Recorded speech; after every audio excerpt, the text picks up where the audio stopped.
Well, hello, my applique friends. I am continuing to work on the Raven quilt. This beauty here. I'm still on block 2, slowly making my way through. And this quilt has a lot of stems in it, like these. You can see all of these stems here.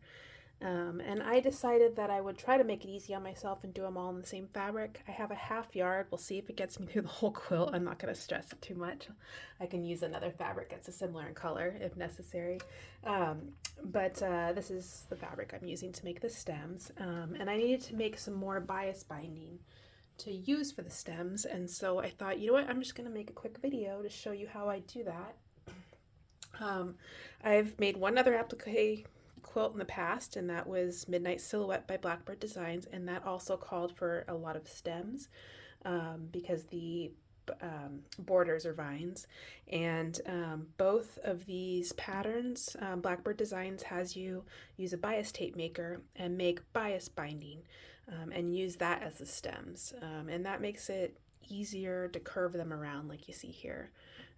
The bias is the diagonal part of the fabric, so going across, and it's the stretchiest part. So by doing bias binding, these are easier to mold into curves and shapes. You can do more than just use them straight across.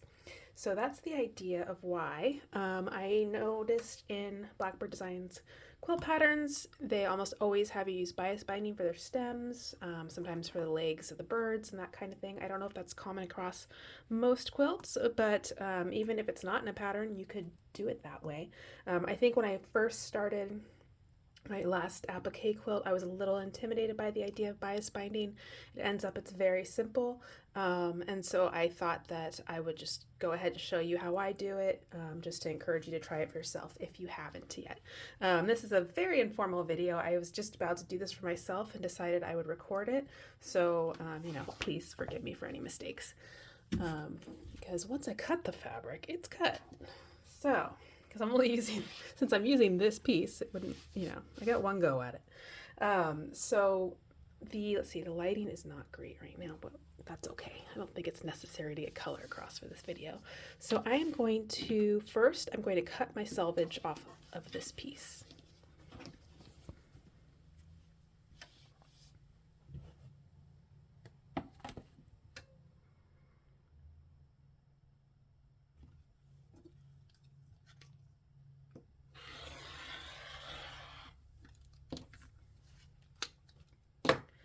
And then what I want to do is cut off the bottom triangle of this piece so that I can start cutting strips on the bias. And so I'm going to use my ruler. Sorry, I have a pressing board next to this. I have to get out of the way. Okay. And so you can see I have like the angled line on my ruler. Most rulers should have that. And I'm going to put that along the edge. The edge is not perfectly straight on this side, I imagine. I'm not going to take that for granted to be straight, but this is basically close enough. And I'm gonna start there.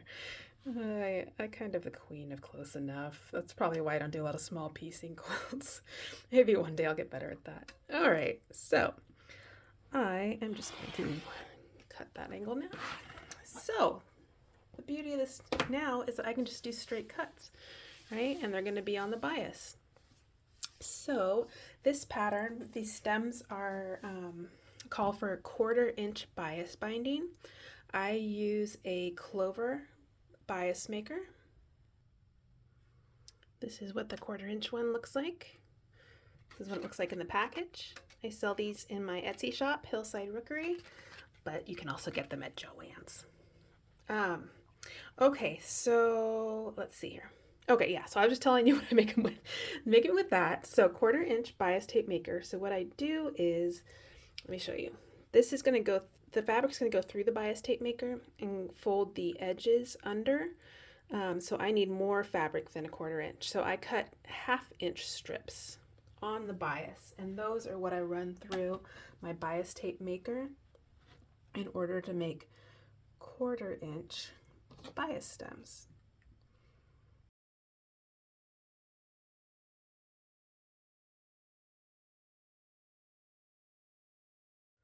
All right, so I've cut a bunch of different lengths, and I will use these throughout the quilt.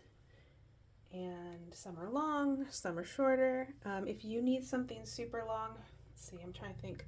When I did the Midnight Silhouette quilt, the vines went across each border, so like one strip was not going to work as the vine. So the way you make bias binding, like if you're binding something, say a quilt, is you sew the strips together before you put them through the bias tape maker. So you can do that if you need a very long one. Something else you could do is, which I think I may have done in the past as well, is just sew them ends very close together so it looks like one long vine. Especially if you have, like, say, like a leaf overlapping it at some point or something like that. You can do tricks like that. So I have cut my strips, and now I'm going to show you how I run them through the bias tape maker. So for that step, you just need the bias tape maker and an iron. One more tool that could be useful for you is something like a pencil or anything that can fit into this little opening here, and I'll show you why. Okay. All right, so I've got my strips. I'll take this long one here, and I am going to take the point, one of these cut points. If for some reason this is straight, then I would just snip it at an angle so you have a point. And you see my bias tape maker is at this angle. I'm putting the point into the larger end. Let's see if I can get in there. There you go. So you can see it in there. I want to guide it out through the end. So I'll use my pencil. And there you go. All right, so the idea is that this is making the fabric fold around the edges into a piece that's half this size. If I just pull it through, it's just going to go back and expand again. But if I take my hot iron and iron it as it comes out, then it'll stay like the way it is. So I take the tip right there, and then basically I'm just slowly following with the iron. And you can see it's coming out right. It's good to stay slow. Seems to, do better at holding its form. I kind of pause here and there. Sometimes I have to move it so I can go back to the end again.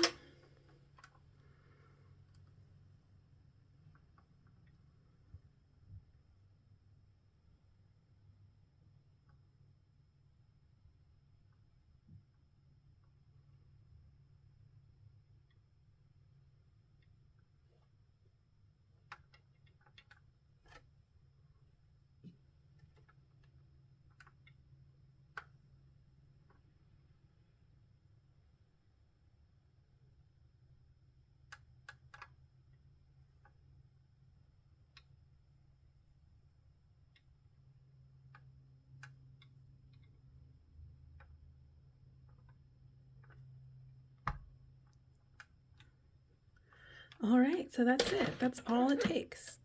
This is my bias binding strip that I can use for my stems. And this is what it looks like on the back. Hopefully you can see that. The two edges are meeting, and then I just sew this down with my hand applique. I mean, you could use that for so many things. You could, if you do hexes, like English paper piecing, you could just use a bias strip like this, put one of those at the top, and you've got a flower. Anyway, so that is how I make them. But I wanted to show you a tip about kind of getting these to mold in the shapes that you want. So to do that, to help myself along, what I use is just water. You could use a spray can. I like a mister.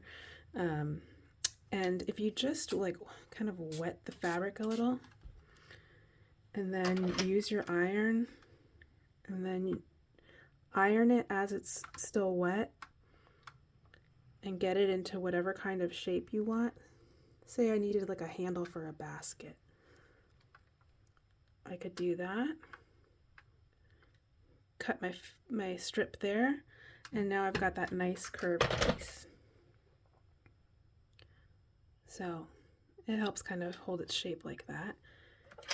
I'll do it again. And you know, I can remold this if I decide I don't like what I did. Because it's on the bias, you can easily do that nice flexible thing and still lie flat when you go to sew it down. So that's how I do my bias binding. Thank you for watching. I hope that was helpful to you in some way. If you have any questions about it, just let me know in the comments below. Sometimes, you know, they'll call for like 1/2 inch bias binding, and then you just use the 1/2 inch bias tape maker and cut 1 inch strips. So, all right, well, that's about it. That's my spiel on the bias binding. I will see you guys in the next one. Thanks, bye.